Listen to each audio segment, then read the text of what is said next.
entre terre et mer le bassin d'Arcachon. Écrin naturel, aux portes de l'océan Atlantique, mais alimenté en eau douce par un fleuve, la Leyre. C'est une petite mer intérieure qui connaît un essor depuis la seconde moitié du 19e siècle et la création de la ligne ferroviaire Bordeaux-Arcachon. La dune du Pilat, le banc d'Arguin, les ports ostréicoles, la pointe du Cap Ferré, le delta de la Leyre et ses oiseaux, autant d'atouts, autant d'espace à protéger. Le bassin d'Arcachon, où un équilibre à trouver entre tourisme, économie ostréicole et environnement.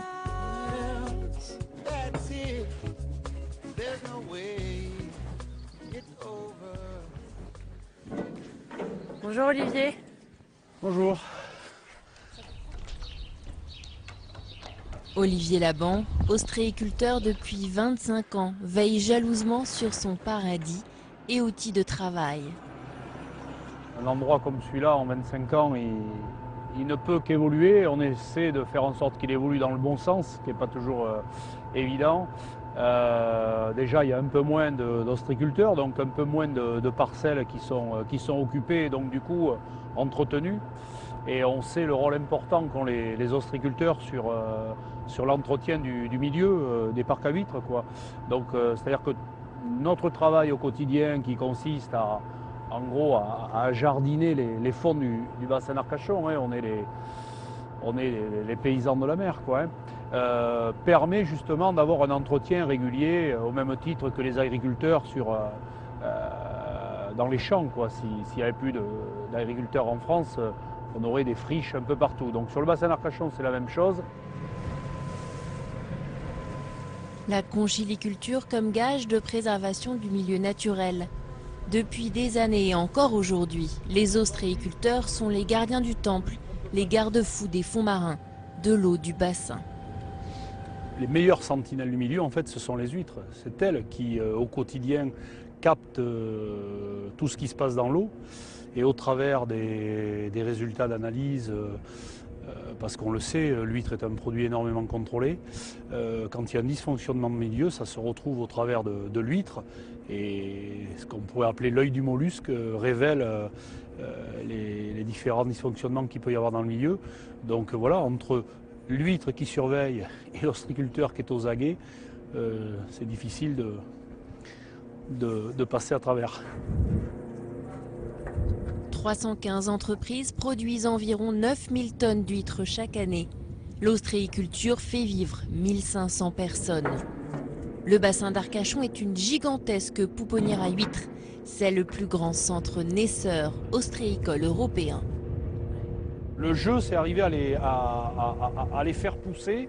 Donc là, on voit toute la pousse qu'elle a pu faire. On voit la différence. Là, celle-là, elle était un peu étouffée, elle n'a pas encore poussé. On voit la différence de développement qu'il peut y avoir. On voit toute la dentelle, tout ça, c'est de la pousse. Donc là, on est sur une huître qui démarre bien, bien ronde, bien coffrée, qui nous permettra de faire une belle huître il reste encore 2 ans et demi d'élevage, donc on a encore le temps de se parler. Selon les années, 60 à 90% de ces naissins, de ces bébés huîtres, disparaissent avant d'atteindre leur taille adulte. Concrètement, dès que l'eau va se réchauffer, d'ici un mois, on va considérer que sur ce tas-là, il y a environ tout ça qui va disparaître. Tout ça va mourir et il va nous rester que ça. Une déperdition considérable. Le responsable, un herpès, virus très agressif qui sévit depuis 2008. Conséquence, une vigilance accrue, des contrôles renforcés. La qualité de l'eau est devenue une obsession pour toute une économie associée à l'identité même du bassin.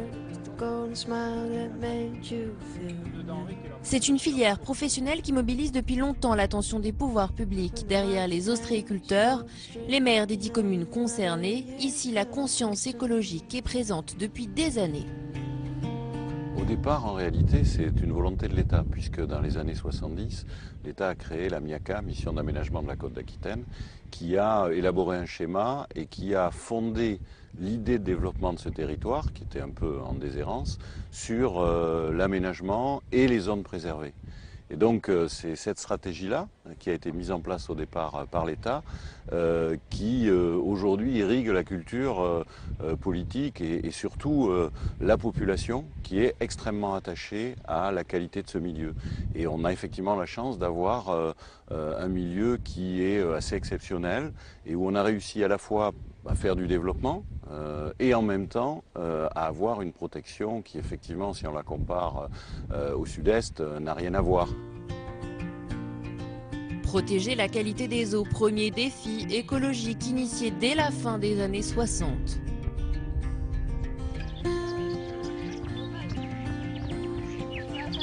Tout ceci a été anticipé puisque ça fait déjà 20 ans que le bassin d'Arcachon a un réseau d'assainissement qui couvre 99,9% des résidences. Il n'y a plus aucun rejet lié à l'assainissement dans le bassin d'Arcachon. Les 10 communes du bassin comptent aujourd'hui 110 000 habitants. Sur les 20 dernières années, la population a augmenté de 30%. L'urbanisation galopante et la pression démographique menacent constamment l'équilibre du bassin. Les maîtriser est un combat quotidien.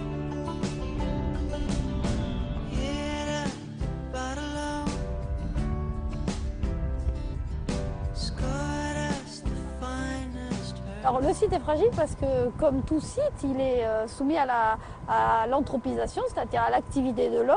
Il y a beaucoup de pression sur ce plan d'eau, des pressions qui évidemment ont un impact sur le milieu et c'est ça qu'il faut surveiller, équilibrer. Alors je vais parler plus concrètement.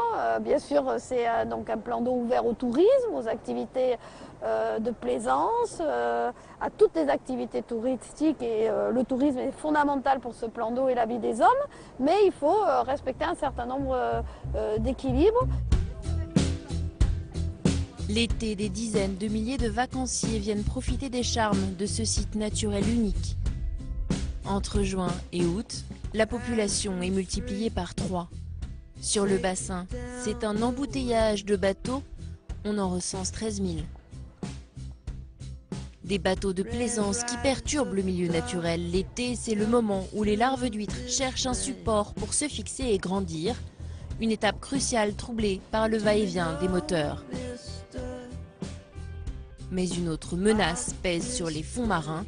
Les peintures anti-salissure dont sont vernies les coques des bateaux, extrêmement nocives pour les microalgues et les coquillages. Tous tirent la sonnette d'alarme. La pollution, c'est un seuil, c'est-à-dire c'est quand la nature ne peut plus absorber. La nature, elle absorbe des choses, mais quand elle ne peut plus absorber, on voit le dégât. Et quand on voit le dégât, c'est déjà bien, c'est comme un iceberg, il y a déjà beaucoup de dégâts faits. Donc il faut éviter d'arriver à ce point de rupture. C'est beaucoup moins connu et moins médiatisé, mais le bassin d'Arcachon est une escale essentielle pour des millions d'oiseaux. En effet, il est situé au cœur de l'un des 8 couloirs de migration les plus importants de la planète.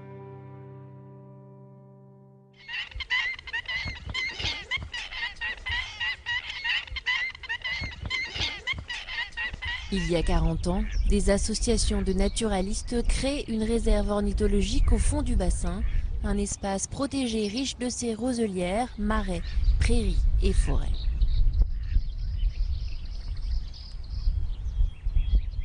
Cet endroit, le delta de la Leyre, est très important dans la migration des oiseaux.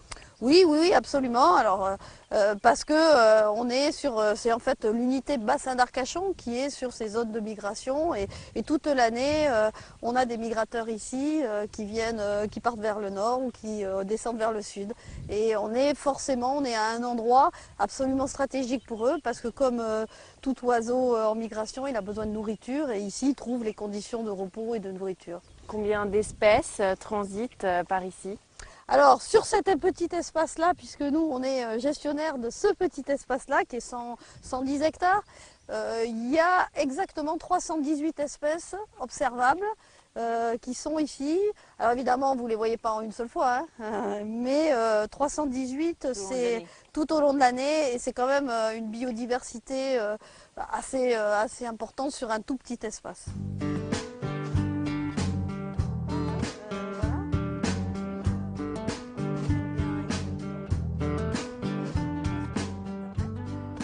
On est donc zone de protection spéciale au titre des directives européennes, Habitat, Natura 2000.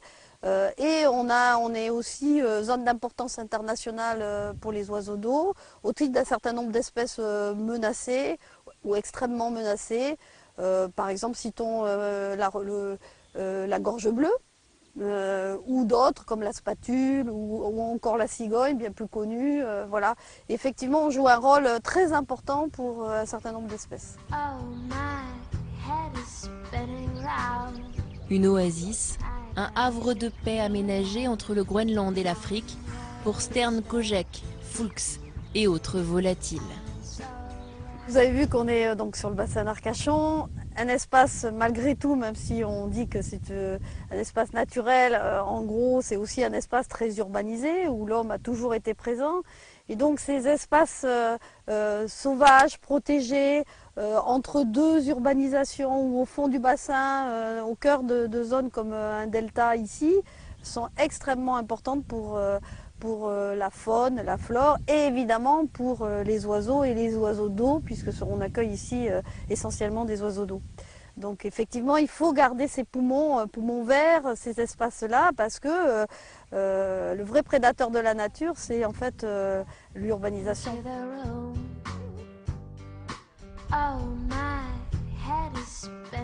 C'est la fin de cette émission. Vous pouvez la retrouver comme d'habitude sur notre site internet publicsena.fr.